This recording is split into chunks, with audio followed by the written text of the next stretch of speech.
আমি আমার কর্তব্য ভুলিনি, আর আমি আমার বোনকে যে মারিনি এর থেকে বড় সত্যি আর কিছু হতে পারে না, আর এটা আপনি একদিন না একদিন বুঝবেন।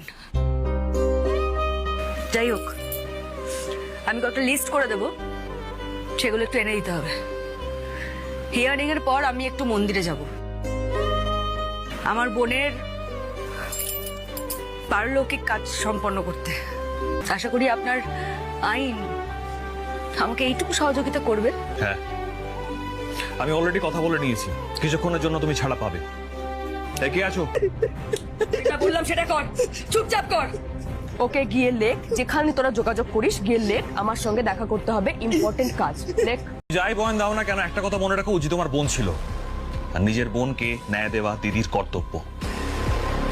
Do it fast. না না না না, এটা আমি করতে পারবো না, ওই ছেলে খুব ডেঞ্জারাস। আজকে দেখা করতে হবে, ইম্পর্টেন্ট কাজ, আর তুই একা দেখা করবি। লেখ লেখ। আমাকে মেরে ফেলবে